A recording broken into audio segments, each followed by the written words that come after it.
জাহান্নাম থেকে বের করে নিয়ে আসো। যে বান্দারা পৃথিবীর জমিনে একদিন আমি আল্লাহকে ভয় করেছে, সুবহানাল্লাহ বলেন। পৃথিবীর জমিনে যে বান্দারা আমি আল্লাহকে একদিন মাত্র আল্লাহ বলে ডেকেছে,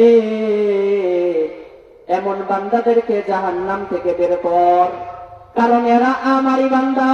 সুবহানাল্লাহ বলেন।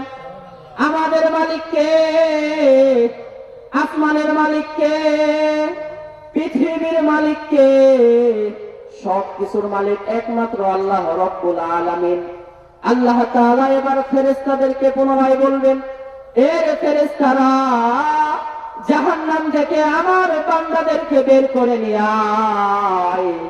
শুধু তাই নয়, জাহান্নাম থেকে বের করে নিয়ে আয়, জাহান্নাম থেকে বের করে নিয়ে এসে হাউজে কাউসারের পবিত্র পানি দিয়ে ধৌত করে তাদেরকে পবিত্র করে জান্নাতে প্রবেশ করাইয়া দাও। সুবহানাল্লাহ বলেন। বান্দা শব্দের মধ্যে এমন ভালোবাসা লুকায়িত রয়েছে, পৃথিবীর জমিনে তামাম মাখলুকাতের মধ্যে একমাত্র মানুষদেরকে আমার বান্দা বলে আল্লাহ তাআলা স্বীকৃতি দিলেন।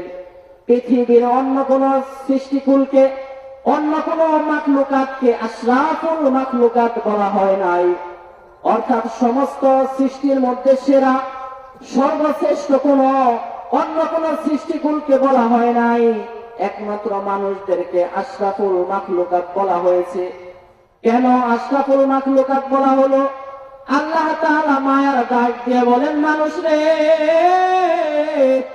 এর বান্দা, ওয়ালাকাদ কাররামনা বানি আদম, আমি মানুষকে বড় ভালোবেসে বানিয়েছি, আমি মানুষকে বড় সম্মান দিয়েছি, আমি মানুষের সম্মান উন্নত করেছি, আমি মানুষের মাথাকে আমি উন্নত করেছি, মানুষকে আমি পর্যাপ্ত সম্মান দিয়েছি, ভালোবাসা দিয়ে আমি বান্দা করে বানাইলাম।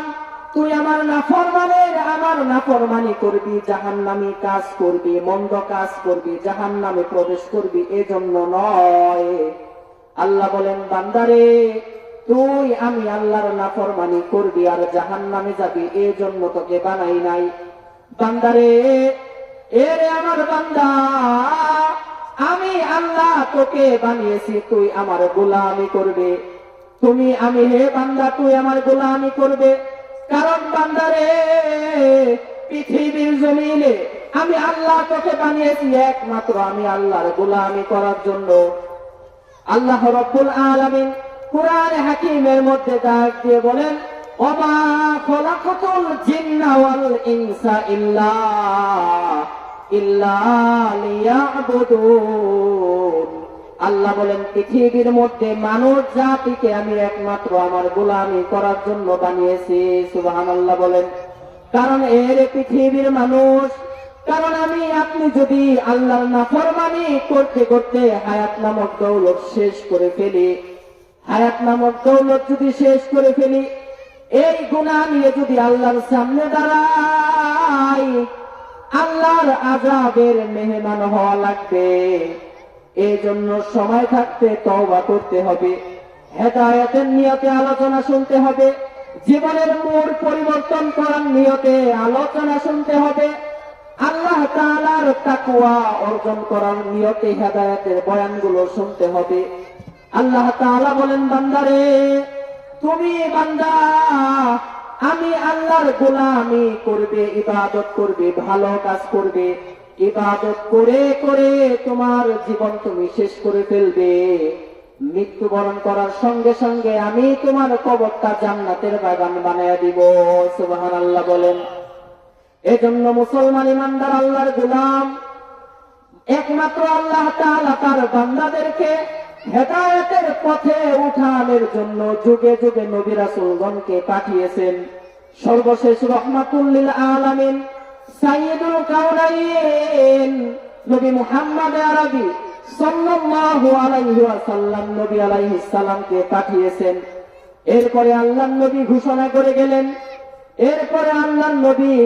করে গেলেন, আল্লাহর নবী যাওয়ার পূর্বে বলে গেলেন, এরে আমার উম্মতের দল, আমার পরে এই নবীওয়ালা কাজ কিন্তু আলেমরা করবে, উলামায়ে কেরামগণ করবে, আমি নবী রাসূল আমরা সাহাবায়ে কেরাম যে কাজকে করেছি এই কাজ আমার পরে আলেমরা করবে। আলেমদের মর্যাদা উল্লেখ করে কুরআনে হাকিমের মধ্যে স্বয়ং আল্লাহ বলেন, স্বয়ং আল্লাহ পবিত্র কুরআনে ঘোষণা দেন, ইন্নামা ইয়াখশাল্লাহা মিন ইবাদিহিল উলামা। পৃথিবীর মধ্যে একমাত্র আলেমরাই আমি আল্লাহকে ভয় করে। আলেমরা নবীওয়ালা কাজ করবে, কারণ আলেমরা হলো নবীদের ওয়ারিস। আলেমরা যখন এই যে মাহফিল কায়েম হইয়া গেছে, দূর দূরান্ত থেকে উলামায়ে কেরামগণ আসবেন, তাদের হাতে যে আমরা দান সদকা করব, এটা সদকায়ে জারিয়া। জীবন নামক হায়াত নামক দৌলত যখন শেষ করে ফেলবো, কবরের মধ্যে শুয়ে থাকবো, কবরের মধ্যে শুয়ে শুয়ে আমি আপনি আমার আপনার আমল নামায় এই সওয়াব গুলো পৌঁছাতে থাকবে। সুবহানাল্লাহ বলেন। এজন্য রাহমাতুল লিল আলামিন আল্লাহর নবীর পবিত্র জবানের ঘোষণা,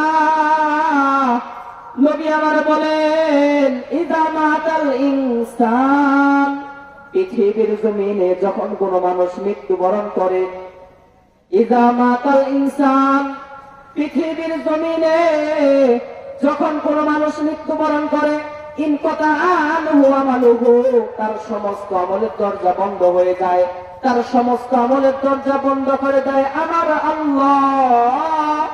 আসমানের মালিক সমস্ত আমলের দরজা বন্ধ করে দেন, ইল্লা মিন সালাসিন, তবে তিনটি আমলের দরজা খোলা থেকে যায়। তিনটি আমলের দরজা বন্ধ হয় না, তিনটি আমলের দরজা চালু থেকে যায়। এর মধ্যে এক নাম্বার হলো আল সাদকাতুন জারিয়াতুন, সাদকায়ে জারিয়া। এই যে একটা মাদবাটি নুরানি হাফিজিয়া মাদ্রাসা, এই মাদ্রাসায় আমি আপনি যদি দান সদকা করি, মাদ্রাসার বিভিন্ন কাজে যদি সাহায্য করি, এই সওয়াবগুলো রব্বুল আলামিন নষ্ট করে দিবেন না। কারণ কালামে পাকের মধ্যে মালিক দিলের মধ্যে বড় ভালোবাসা নিয়ে ডাক দিয়েছেন, আল্লাহ তাআলা বান্দার দান সদকাকে নষ্ট করে দিবেন না। এর দলিল হলো রব্বুল আলামিন বলেন, ফাউলাইকা কানা সাইয়ুহুম মাশকুরা, বান্দারে তুমি বান্দা আমি আল্লাহর পথে যে দান সদকা করবে, এইগুলোর যথাযথ মর্যাদা আমি আল্লাহ দিব। সুবহানাল্লাহ বলেন। এজন্য রব্বুল আলামিনের পবিত্র জবানের ঘোষণা, এর বান্দা এই মাদবাটি মাদ্রাসায় তুমি যদি দান সদকা করো, হোক না সেটা অল্প টাকা অথবা বেশি টাকা, হোক না সেটা শ্রম বা সময়, তুমি যেভাবে সাহায্য করো না কেন, উলামায়ে কেরামগণের পিছনে বা সামনে থেকে যদি সাহায্য করো, আলেমদের সাথে থেকে যদি আল্লাহর দ্বীনের সাহায্য করো, আল্লাহ রাব্বুল আলামিন বলেন, ফাতাদখুলুনাল জান্নাতা বিগাইরি হিসাব। বান্দারে আমার দ্বীনের সাহায্য করলে, দান সদকা করলে আমি মালিক বিনা হিসাবে তোকে জান্নাতে প্রবেশ করাইয়া দিব। সুবহানাল্লাহ বলেন।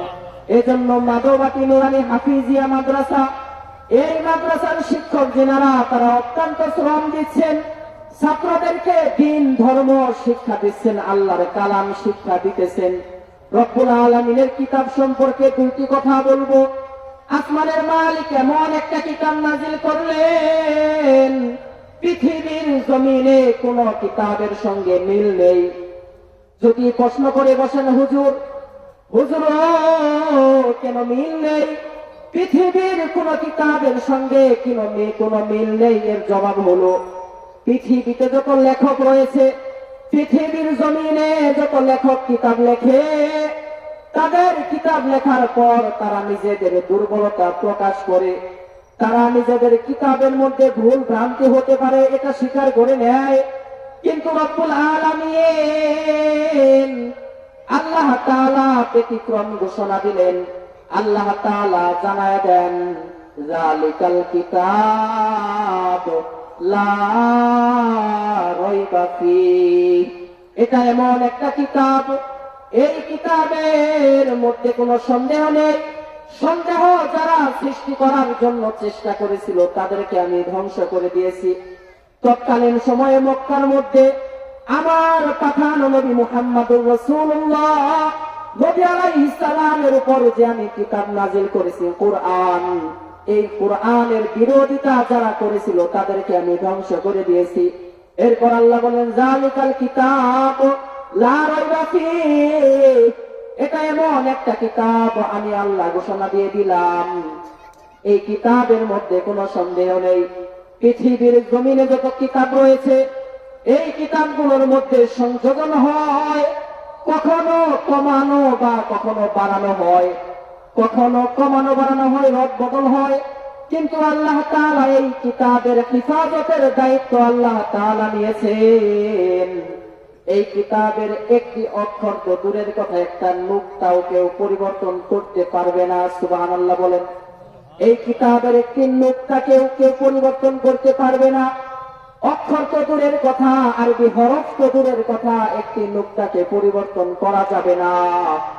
আর পৃথিবীর সমস্ত কিতাবকে পরিবর্তন করা যায়, নিজের কাছ থেকে 2 লাইন ঢুকিয়ে দেওয়া যায়, লেখক যা লিখেছে এই লেখার মাঝখান দিয়ে নিজের কাছ থেকে 2টি কথা সংযোজন করা যায়। কিন্তু আল্লাহ রাব্বুল আলামিনের এই কিতাব আল্লাহ তাআলা নাযিল করেছেন, এটা আসমানের ওহী হওয়ার কারণে এটার মধ্যে কোনো পরিবর্তন করা যায় না, কমানো যায় না, বাড়ানো যায় না। যারা কমাতে বাড়াতে চেয়েছিল তাদেরকে ধ্বংস করেছেন কে? আলোচনা বুঝে থাকলে